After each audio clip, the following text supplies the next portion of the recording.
But Jason, this is what pisses me off, and other people say I'm being too hard. I'm like, how can you keep complaining that it's hard taking care of these kids, but you keep on popping them out? And that's the thing I hate about the government, is the government saying, well, black women, y'all need to stop popping out kids, but why don't y'all just take the welfare system away from them, cut them off? Why do you guys keep on giving it to Because them? The welfare system is a system of white supremacy. Look here, brother, let me explain something to you, okay?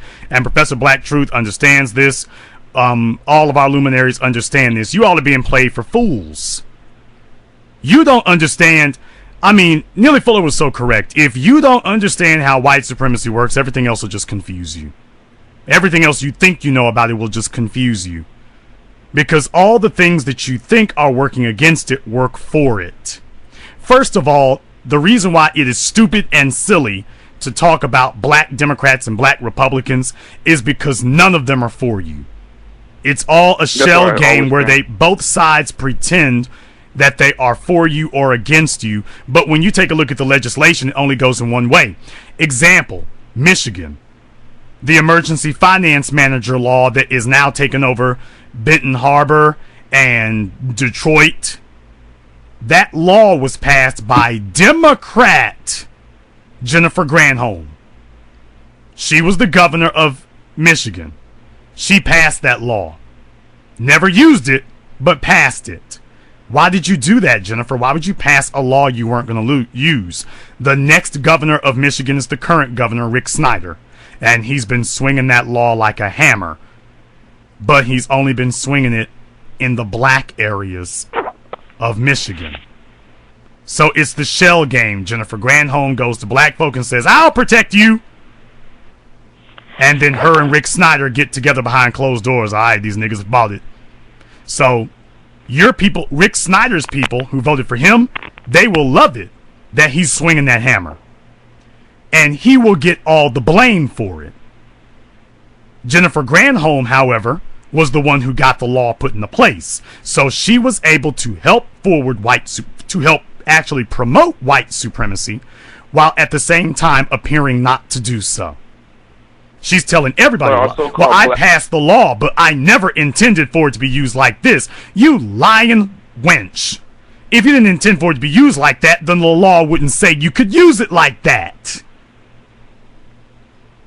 So she did that because it was her job to get it passed. Just like the 3 strikes law. Newt Gingrich was the one who wanted it. Bill Clinton was the one who passed it. And so the first black president, him and Newt got together and said, let's get these niggas locked up. And guess what? Black folk are lined up to vote for whom? Hillary Clinton. Stop. Not done explaining the game to you here. That is just one example. Now, current example at the White House, Barack Obama, when it's time to come get your vote, can show up at your church. But now he has done everything he can for gays, Hispanics, and now illegal aliens. He's hard on the hoof about that. The Republicans pretend that they are against illegal aliens when in fact they are for them. But they're not going to go tell their voters that. Because the guys who line their pockets are big corporations. And they want illegals here. Truth be told, they want them to stay illegals. They don't actually want them to become legal. They want a quasi-illegal state where they can just use them for labor and send them back home when they're done. And you will notice the exact same pathology with welfare. Welfare is a white empowerment program. TBA, food stamps are a white empowerment program. TBA, how you figure that? Food stamps can only be spent in one place. Where? Where? Hey, somebody on this phone. Oh, my bad. Sorry about that. Food stamps can only be spent at white businesses. Food stamps can only be spent at a grocery store or an approved outlet. But 99% of those are owned by whom? Whites. And that's the way it's always been. So you are the excuse for these corporations and businesses to siphon money from the government. It is laundered and funneled through you. and cycles back to these corporations. Remember last year when the EBT cards locked up?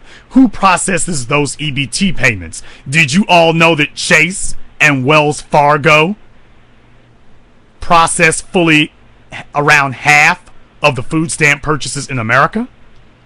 Yeah, you all thought they only deal with dollars, but they actually deal with the processing of the payments at the card terminals at Walmart, Target, Costco. Well, if you get my point. Kroger's, Albertsons, they actually deal with the processing of the payment. Because just like you swipe your debit card and the bank or Visa gets a piece of that, Wells Fargo, Chase, and several other large banks, they get a piece of when you swipe your food stamps card. You all did not know that. Don't believe me. See, this is the Black Channel. Don't believe a damn word I say. Go look it up. Look it up. Huffington Post. I posted up articles on my website. I posted up articles on my Facebook. Go look it up. I'm telling you. They're the one. You thought you just swipe a card. Because you can cycle through your brain. Well, Visa and MasterCard process my bank. My bank processes my debit card purchase. Yeah, but the state that you are in, basically banks like Wells Fargo and Chase, they went to all the states and said, we will you set up this Louisiana purchase card or whatever that thing is in California. I forget what you call it. And you set up the cards. No. You give us a contract. We will set up everything for you. We will set up the database. We will set up the processing. We've already got the infrastructure in place at the stores. You give us the contract and we will handle the processing of your food stamps for you. The federal government gives you the money and we take care of the processing. And it will be treated as a purchase like any other. Only this purchase goes against a food stamps account and not a bank account. Same thing we do with everything. And guess what? That's who handles. You all thought the state handles it. No! The state does not handle that. The state is simply the facilitator. The banks handle it. And your bastard baby makers are what launder the money. I can take you all the way. See, other people just tell you the big banks. I can name names. Don't you know how much liability and trouble I'm putting myself at right now? I can name names. I can name names for you. Take a look at Donald Sterling. That man became a billionaire. How did he become a billionaire? Section 8 housing. Oh! You all didn't know that. You didn't know that Donald Sterling is a slumlord. And that was where he got the $12 million that would eventually go to buy the Clippers, that would eventually go in the sale of the Clippers for $2 billion. Oh, you didn't know that. You didn't know that all that real estate he owned were not posh houses. Frederick Trump, Donald Trump's father, another slumlord. Silverstein, who owned the World Trade Towers before they got knocked down.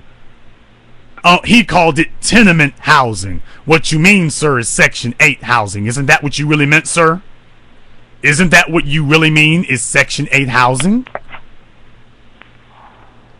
No, I can take you all the way there. I can name names. I ain't guessing my way through this. See, other people out there tell you all these generalities. They won't name names because they don't know. They know something is wrong, but they can't tell you what's wrong. And that is why this is the haven of intelligent black thought. You all just found out stuff here tonight that you didn't even know. I name names. I challenge you. Get on Google and try to prove me wrong. Go ahead and look it up and try to prove me wrong on anything I just said. Paste my message on here tonight. Take my audio, chop it up, and see if you can prove me wrong. TBA said that Wells Fargo processes food stamp payments. I've got proof that they didn't. Show me it's wrong. Show me Donald Sterling's not a slumlord taking Section 8 housing. I dare you do it. I dare you to look into it and prove me wrong. I dare you. I challenge anybody. I defy you.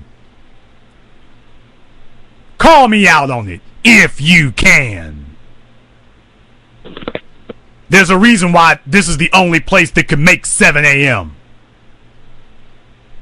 And trust me, as scared as they've been of Hidden Colors, they're going to turn petrified from 7 a.m. I name names. And I'll put it out there. I will not let you go any further with it. It will be substantiated.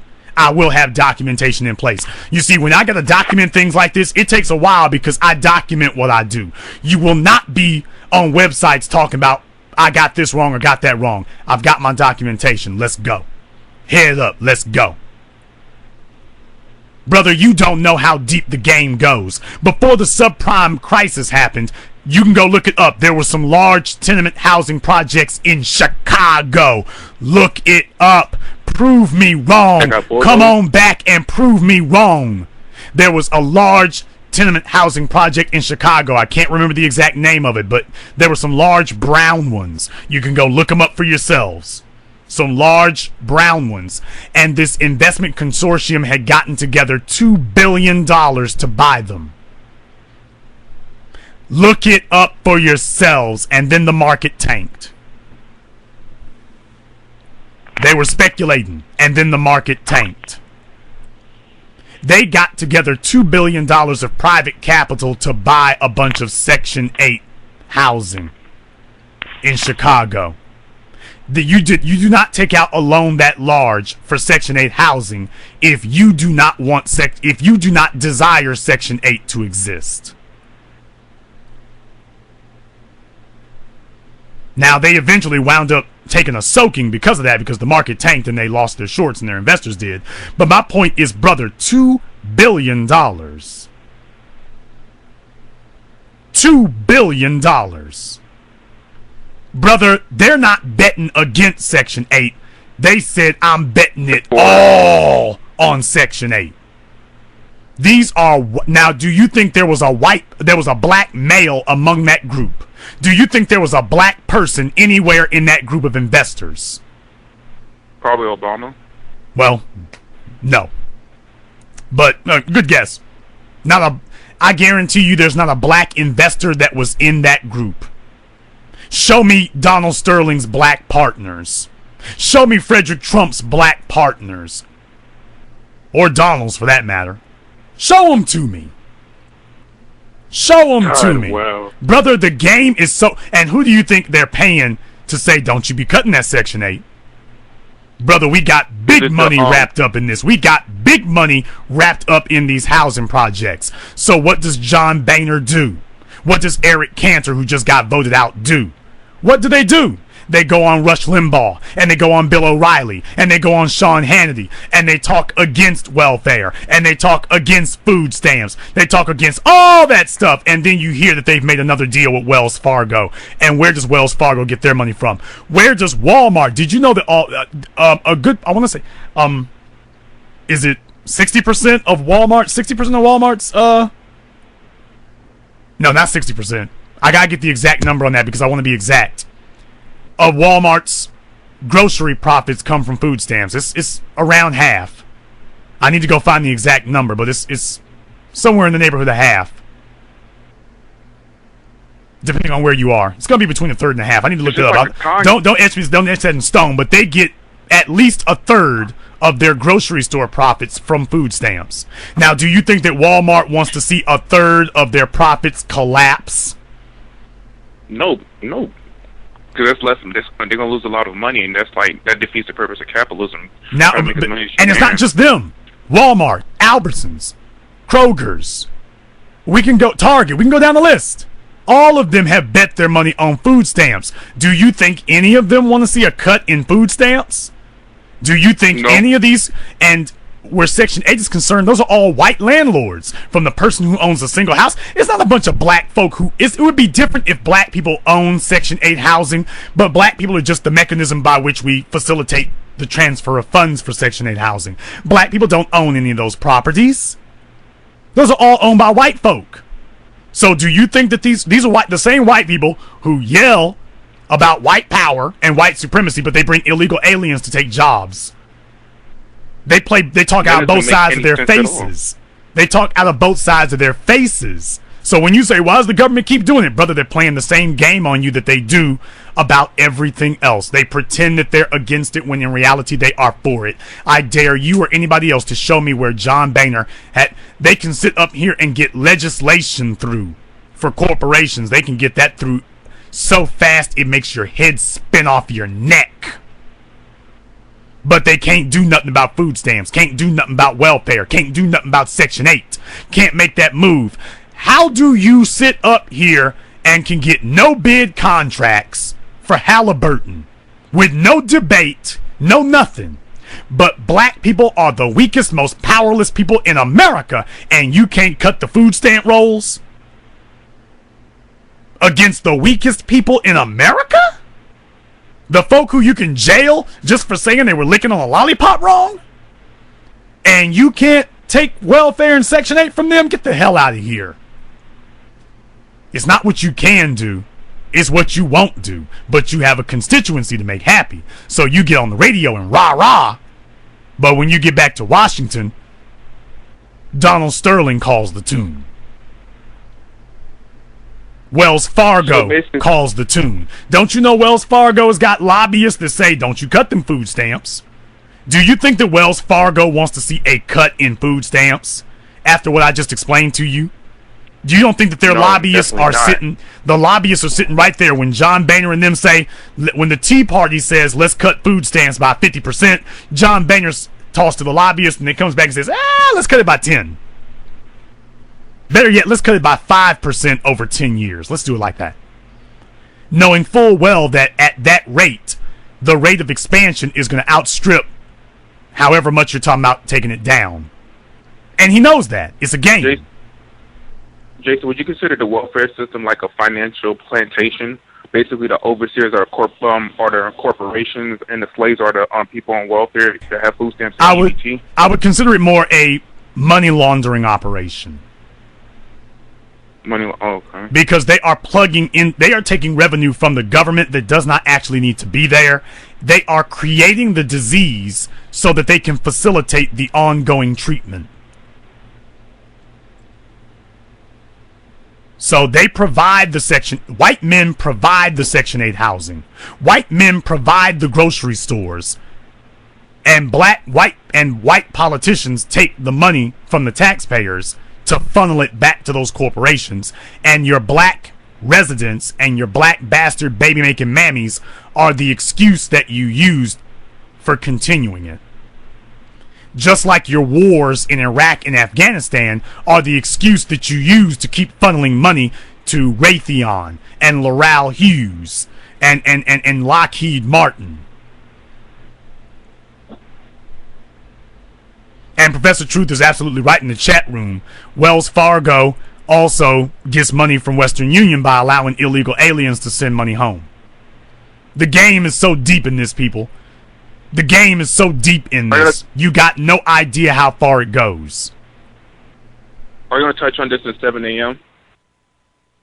I will deal with as much as I can. In my mind, however,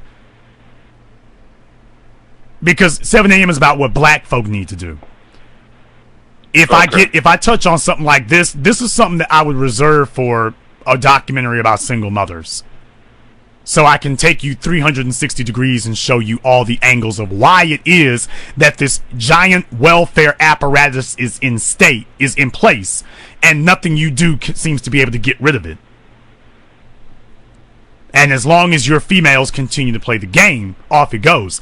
Now, Mona, correct me if I'm wrong. I saw some stories that said that, and I don't know if this is 100% true, because I saw some credible news sources saying this, that in California that they're either taking or they want to expand to allow food stamps to be accepted at like McDonald's and fast food restaurants. They want to. They already are. Okay. They're welcome at McDonald's, liquor stores, everywhere. So you can go order. Are you telling me that we can go into McDonald's and we can order a Big Mac and a cafe latte and pay for it on our food stamp card? Yes. And you can buy cigarettes and all paper goods in the liquor store. Yes, you can. Are you serious? Because that's supposed to be, now that's supposed to be, Well, you're not supposed to be able to do that. Food stamps are only supposed to be for food purchases. Exactly. But you can do it here. Now that is a huge, now don't you know at that point, that's what they did in rap music here. Rap about booze and hoes and smoking weed. Oh, you got food stamps? Here, your obesity rate is not high enough. Let you give them at McDonald's and Wendy's. Let's help you out because you already don't eat healthy enough, but I'm too broke. Here's a food stamps card. Now you can get all the food you need.